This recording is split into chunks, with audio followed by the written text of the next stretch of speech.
Candidates aren't the only ones attacking Trump these days. At last night's Miss America pageant, Miss Alabama took a shot at the Republican frontrunner while sharing some praise for a couple of his rivals. Watch. I think Donald Trump is an entertainer, and I think he says what's on a lot of people's minds, but I think that the Republican Party should be absolutely terrified of all the attention that he is taking from incredible candidates like Jeb Bush and Christie, who could absolutely do the job of President of the United States. Joining me now, presidential candidate, New Jersey Governor Chris Christie, who has now officially just offered her an invitation to move to New Jersey. Sweet home Alabama, let me tell you.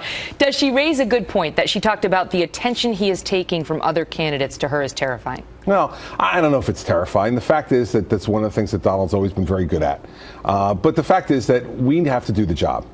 We have to do the job to make sure that people hear our voices. You need to be more exciting, and then we would cover you more. Well, I don't know about that, but I think I think right now what we need to do is to make sure that we're giving people exactly what we want to do for this country, and to let them know how frustrated we are too by the way the government's failing them, and it'll come around. Mm-hmm. If you want to talk about wall-to-wall coverage for a presidential candidate, you should refer her to MSNBC during the Bridgegate. Yes, yes. Not even Trump could compete with you on that. No, let me tell you, I was beating even Trump then. Absolutely. All right, let's talk about. I asked Scott Walker about the polls. Your polls not that great either. Right now, the latest ABC News polls put you at 1%. You were at 3% in July. And the Monmouth, New Hampshire poll puts you down at 2%. Trump has 28%. Why would voters think you can still make it? Well, because it's September, Megyn, and the election's not held tomorrow, and we have campaigns for a reason. You know, we have all this time to campaign so that people can really evaluate you. And the fact is, I don't worry about that stuff. I really don't. How do you overcome that deficit? Well, let's see. Where was Ben Carson 4 weeks ago?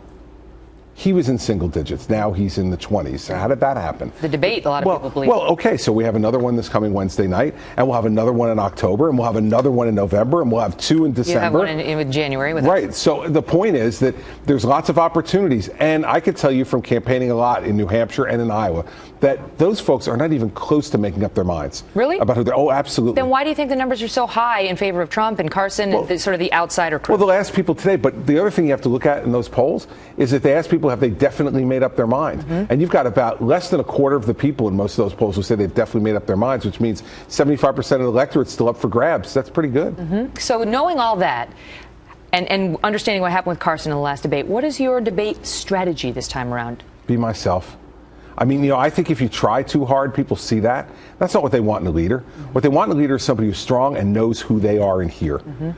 And that's exactly what I'll show people on Wednesday night. Here's a tough question for you. Some of the GOP candidates got hit the last time in the press after the debate because Donald Trump said some things that many found offensive.